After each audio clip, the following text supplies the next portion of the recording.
ఇప్పుడు వాళ్ళకి మంగళహారతులు మీరు పాడాల్సిందే మరి. దేవుడి హారతి కళ్ళకద్దుకొని వస్తే ముక్కోటి దేవతలు ఆశీర్వదించినట్లే. ప్రోగ్రామ్ సీత పదనమ్మా.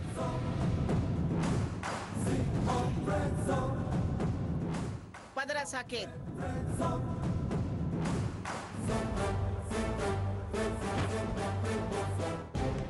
ఈ పోటా పోటీలేంటో ఎక్కడికి దారితీస్తాయో అర్థం కావట్లేదు. ఒక వరలో 2 కత్తులు ఇమడటం చాలా కష్టం. వీళ్ళేమో నా కొడుకు మీద యుద్ధానికి వచ్చారు. ఈ పెద్ద ఆయనేమో వాళ్ళకి వెన్ను కాస్తున్నారు. చూద్దాం ఏం జరుగుతుందో.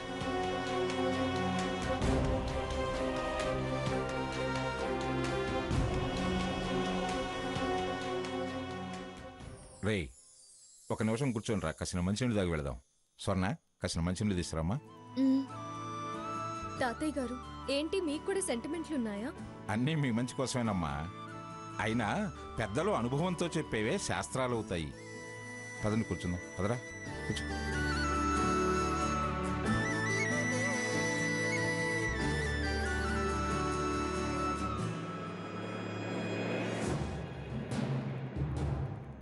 సాకేత్, ఆ ముసలైన మనల్ని రెచ్చగొట్టాలని చూస్తారు. నువ్వు కాస్త ఓపిగ్గా ఉండాలి. అలాగే గ్రాని. ఇప్పుడు దాచిన ఛాంబర్లో బయటపడతారు. డైరెక్టర్స్ ముందు మనం ఏమీ అనలేమన్న ధైర్యం వాళ్ళకు ఉండొచ్చు. అలా అని మన డిగ్నిటీని మనం తగ్గించుకోవద్దు. మనం బయటపడితే అడ్వాంటేజ్గా తీసుకుని వాళ్ళకు అనుకూలంగా సిచ్యువేషన్ మార్చుకుంటారు. గ్రాని, నేను నీ మనవణ్ణి. నాకు ఇన్నిసార్లు చెప్పాలా? ఏమిటోరా, నా భయం నాది. నీకేమాత్రం అన్యాయం జరిగినా నేను తట్టుకోలేనురా. ధైర్యంగా ఉండు. నువ్వు నా పక్కనుండగా నాకు అన్యాయం చేసే ధైర్యం ఆ దేవుడు కూడా చేయలేడు.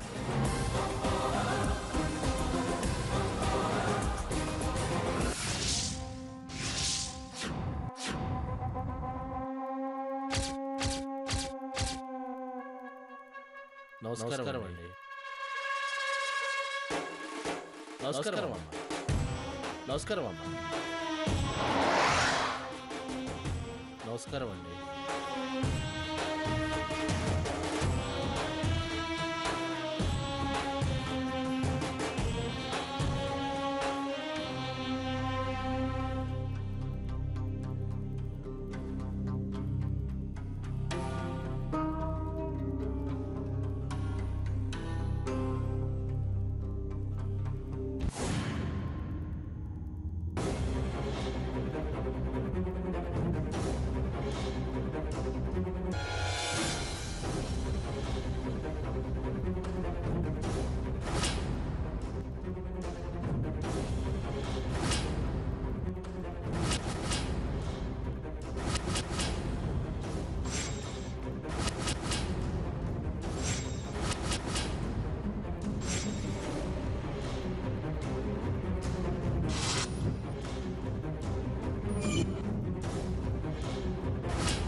రండమ్మా.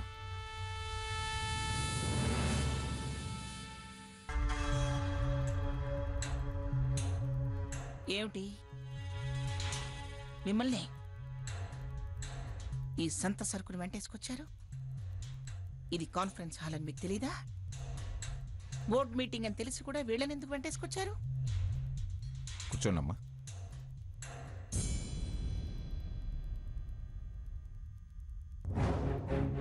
ఇంటి దగ్గరే చెప్పాను కదా, మీరు వీళ్ళకిచ్చిన స్థానం కంటే మంచి స్థానం ఇస్తానని, గొప్ప స్థాయిలో కూర్చోబెడతానని. బోర్డ్ మీటింగ్ లో కూర్చోవాలంటే అర్హత, అధికారం ఉండాలి. అది కల్పించడానికే వీళ్ళిద్దరిని ఇక్కడికి తీసుకొచ్చాను.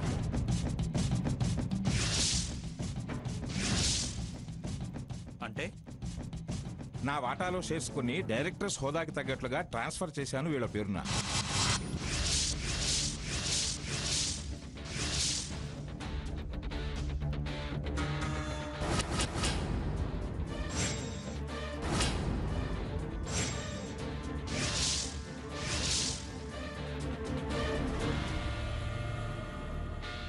అదెలా కుదురుతుంది? నా షేర్స్ నా ఇష్ట ప్రకారం ట్రాన్స్ఫర్ చేసుకునే అధికారం నాకుంది. కంపెనీ బైలాస్ 4B ప్రకారం కంపెనీలో 5% వాటా ఉన్న వాళ్ళు ఎవరైనా ఆటోమేటిక్గా డైరెక్టర్స్ అవుతారన్న విషయం మీకు తెలుసు కదా.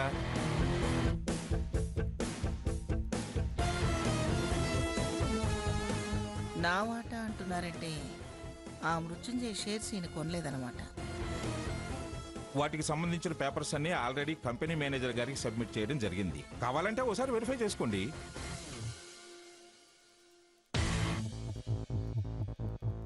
To the chairman, managing director and respected directors of the company. నా మనవడు పిఠాపురం రఘురామ్కి, అతని భార్య పిఠాపురం సీతామహాలక్ష్మి గారికి నా పేరున అనగా పిఠాపురం జగన్నాథం పేరున కలిగి ఉన్న షేర్స్ని సమంగా నాతో పాటు వీళ్ళిద్దరికీ పంచాను గనక ఈ రోజు నుండి వీళ్ళిద్దరూ డైరెక్టర్స్ హోదాలో ఈ కంపెనీ కార్యకలాపాల్లో పాల్గొనే అధికారం, పరిశీలించే అర్హత వాళ్ళ సొంతం చేయబడతాయి.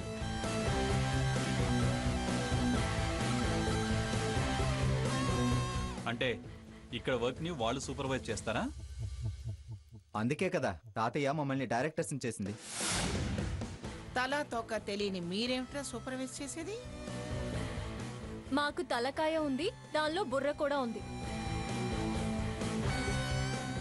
దానికి ఆలోచించే శక్తి కూడా ఉంది. ఆ శక్తి ఎంత పదునుందో మీకు ముందే తెలుసు కదా చైర్మన్ గారు. సీత, చైర్మన్ గారు, ఇది కాన్ఫరెన్స్ హాలు. వాళ్ళు బోర్డు మెంబర్స్. మర్యాదిచ్చి పిఠాపురం సీతామహాలక్ష్మి గారు అని పిలవాలండి చైర్మన్ గారు.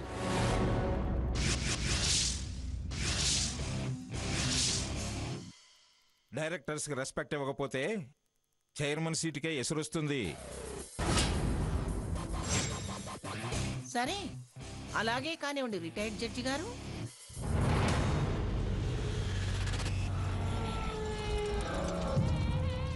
వాటాలు ట్రాన్స్ఫర్ చేసే అధికారం మీకుండొచ్చు గాని నన్ను కాదనే ధైర్యం ఏ వాటాదారుడికి లేదు.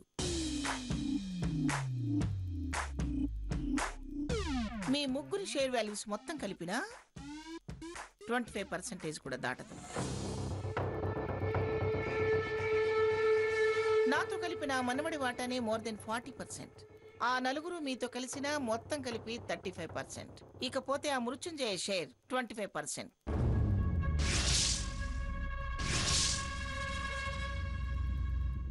ఎవరైనా కొనుండొచ్చు. వాళ్ళెవరైనా నా గురించి తెలియందే నా కంపెనీలోకి రారు, వచ్చినా నన్ను కాదనరు. మీరు మీ వాళ్ళ స్థాయి మార్చాలనుకున్నట్టే నేను నా మనవడి స్థాయి మార్చాలనుకుంటున్నాను. సాకేత్ని చైర్మన్ చేద్దాం అనుకుంటున్నాను.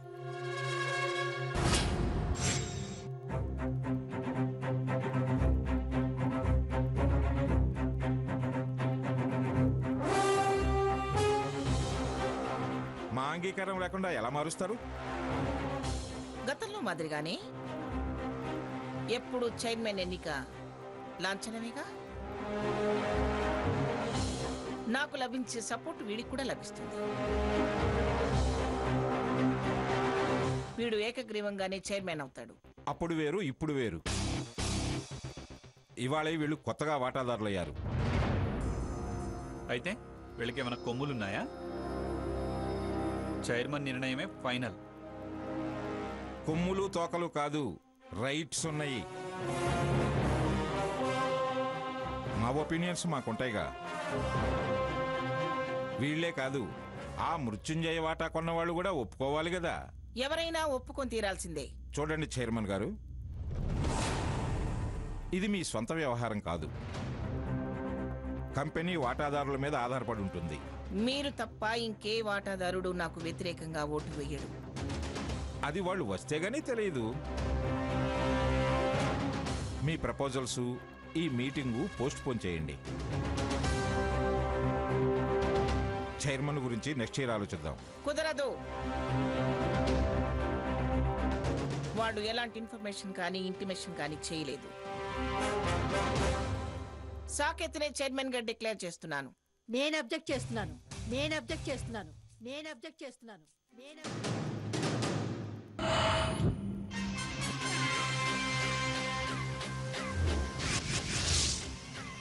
నేను అబ్జెక్ట్ చేస్తున్నాను.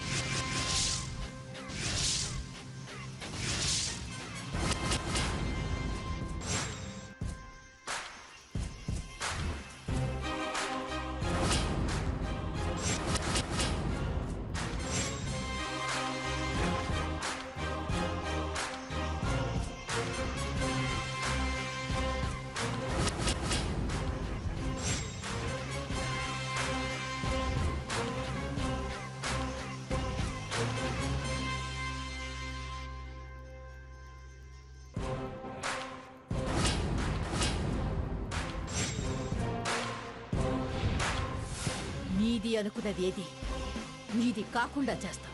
జస్ట్ మంత్స్లో అన్ని తల్లకిందులయ్యేలా చేస్తాం. నువ్వు కుర్చీలోంచి లేచి పరిగెట్టేలా చేయకపోతే నా పేరు భాగీరథి కాదు, నా మనవరాలి పేరు హారతి కాదు.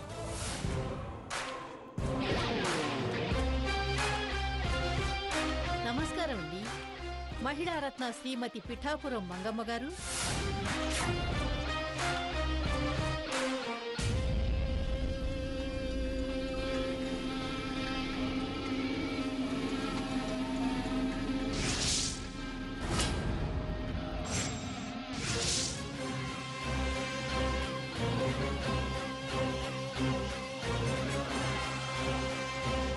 మినిమం కామన్ సెన్స్ లేదా మీకు?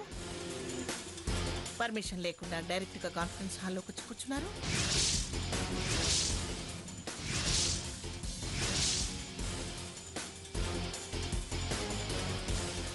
వచ్చే అధికారం ఉంది కాబట్టి వచ్చి కూర్చున్నాం. ఏమిటా అధికారం? Please see this.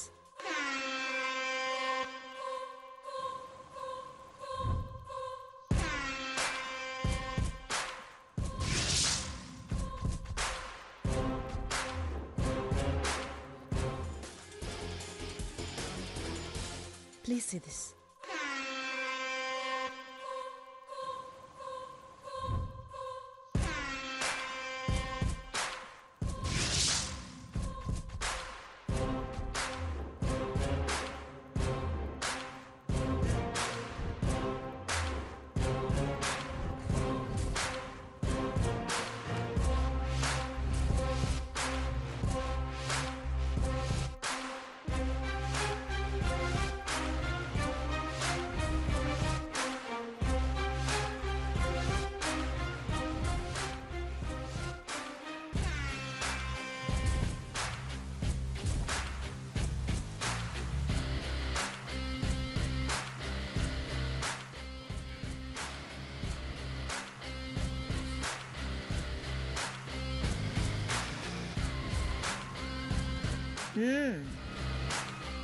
తమరేనన్నమాట మృత్యుంజయ షేర్లు కొన్నది. అవును. మీకు తగ్గ వాళ్ళ దగ్గరే కొన్నారు. వాటా ఇచ్చిన వారు మీకు తగినవారు కాబట్టేగా ఇచ్చారు. అందుకే అవి కొని మీకు తగిన వాళ్ళమనే మేము వచ్చాం. ఇప్పుడేగా అన్నావు మహిళారత్నం అని. అది దక్కించుకోలేని దానివి నువ్వు నాకు తగ్గదానివని ఎలా అనుకుంటున్నావు? పోటీకి నిలబడ్డం అంటేనే సమాన స్థాయి అని అర్థం. గెలుపోటములు కాస్త వెనక ముందు. ఓడిన వాళ్ళు ఎప్పుడూ గెలిచిన వాళ్ళతో సమానం కారు, కాలేరు. గెలుపు శాశ్వతం కాదు. చూడండి భాగీరథి దేవి గారు, మీ పర్సనల్ విషయాలు బయట మాట్లాడుకోండి. ఇక్కడ కేవలం కంపెనీ విషయాల గురించే మాట్లాడుకోవాలి. మేం బోర్డు మీటింగ్ అనే వచ్చాం.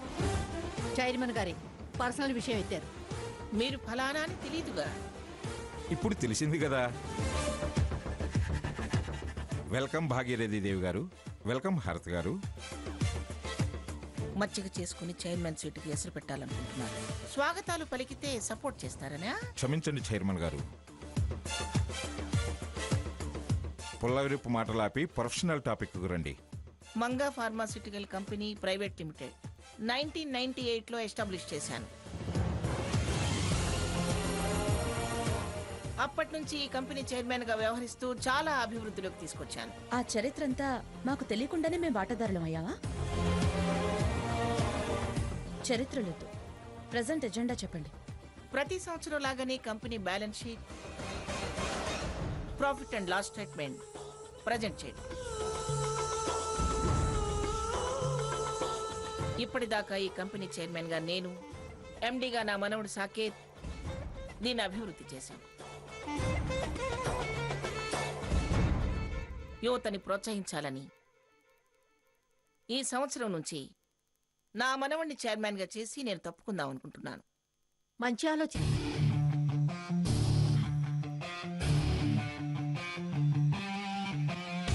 ఇవాళే కంపెనీలోకి అడుగు పెట్టినా నా గురించి మీరైనా తెలుసుకొని మంచి ఆలోచన అన్నారు. కానీ నా గురించి, వీడి శక్తి సామర్థ్యాల గురించి తెలిసిన వాళ్ళు అభ్యంతరం పెడుతున్నారు. అభ్యంతరం పెడుతున్నారా? ఎవరు? నేనేనమ్మా. కానీ నేనేమీ అసలు సాకేత్ గారిని పర్మనెంట్ గా చైర్మన్ చేయొద్దంటం లేదు. కొత్తగా రఘురామని సీతని డైరెక్టర్లుగా చేశాం.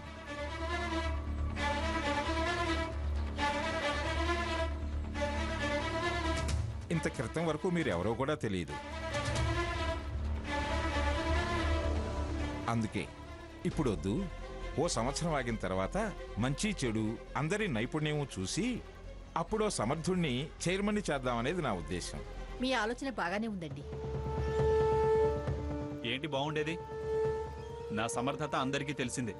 యాజ్ ఏ ఎండీగా కంపెనీని ఎంత ప్రాఫిట్స్లో నడిపిస్తున్నానో చూడండి. మేనేజర్ సార్, అందరికీ ప్రాఫిట్ డాక్యుమెంట్స్ డిస్ట్రిబ్యూట్ చేయండి.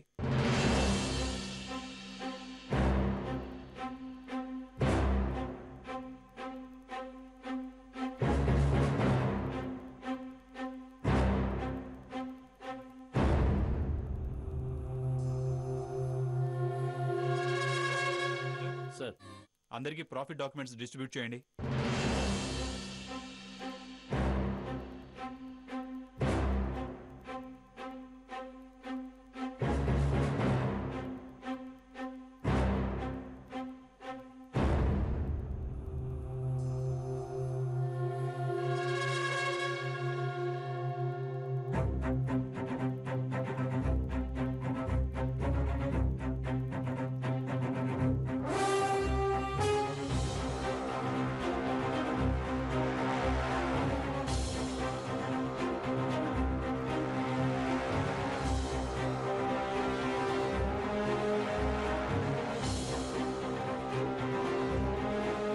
ప్రాఫిట్స్ ప్రోడక్ట్స్ మీద, ఆ ప్రోడక్ట్స్ డిమాండ్ మీద ఆధారపడి ఉంటాయి.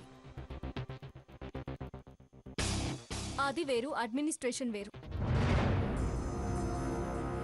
అడ్మినిస్ట్రేషన్ లేకుండానే డిమాండ్ వస్తుందా? మరొక కంపెనీ అలాంటి ప్రోడక్ట్ చేయకపోయినా వస్తుంది.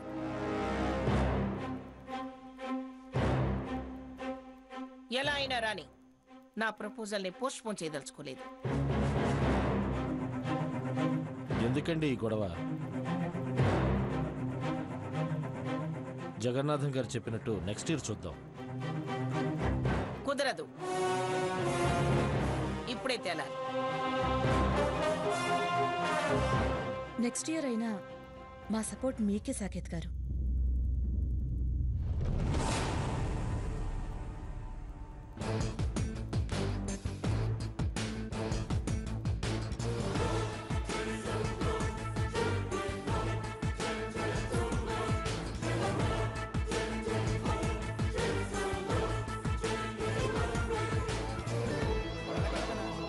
బోర్డ్ మీటింగ్లో అందరూ కోఆపరేట్ చేయిందే డిసైడ్ చేయడం మంచిది కాదు. లేనిపోని డిస్ప్యూట్స్, గ్రూప్ ఫార్మేషన్ అయ్యే అవకాశం ఉంది. అందుకే పోస్ట్ పోన్ చేయడం బెటర్. ఏంటి, గంట క్రితం బోర్డు మెంబర్గా ఎంటర్ అయిన వాడివి పెద్ద ఎక్స్పీరియన్స్ ఉన్న వాళ్ళ మాట్లాడుతున్నావు? గైడ్ లైన్స్లో నడిచిన నీ ఎక్స్పీరియన్స్ కన్నా సెల్ఫ్ డెవలప్మెంట్ ఎక్స్పీరియన్సే బెటర్. ఏంటి నువ్వు డెవలప్ అయింది? అదిగో ఆ రిటైర్డ్ జడ్జి వాటా మొహాన పడేస్తే నీకు ఈ పొజిషన్ వచ్చింది. లేకపోతే నీకు ఈ ఆఫీసు మెట్లెక్కే అర్హత కూడా ఉండేది కాదు. This is too much.